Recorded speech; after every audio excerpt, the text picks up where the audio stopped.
各位 Health3D 嘅讀者大家好，我係 AI 主持 A 連，好開心又同大家見面啦！一到轉季，天氣就忽冷忽熱，日夜溫差大，一唔小心就會好易病。如果感染流感會點樣醫？今日就等我哋一齊了解本港市面上主要抗流感藥物有咩選擇呢？目前主要對抗流感病毒嘅藥物有3種，分別係瑞洛沙、特敏福同埋舒服效。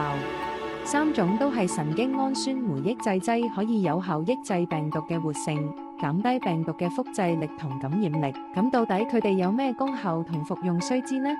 首先，瑞洛沙係吸入用粉劑，優點係唔需要調整兒童服用時嘅份量，但係不適用於長者，只可用喺5歲或以上嘅兒童或成年人身上。缺點係有可能會造成刺激氣道收縮嘅反應。而特敏福係口服膠囊或者水劑，優點係1歲以下嘅兒童都可以服用，而且唔會引起氣管收縮嘅問題。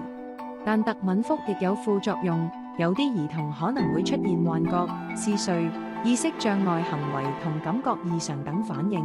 第3隻流感藥舒服效都係口服嘅，只可以開俾體重20公斤以上而又未滿80公斤嘅5歲以上兒童、青少年同埋成人。特別一提，部分人服用後或會出現喉嚨痛、頭暈、噁心、嘔吐、鼻塞同失眠等情況。建議家長喺兒童服藥期間都多加注意，有特殊情況就記得要立即去睇醫生啊！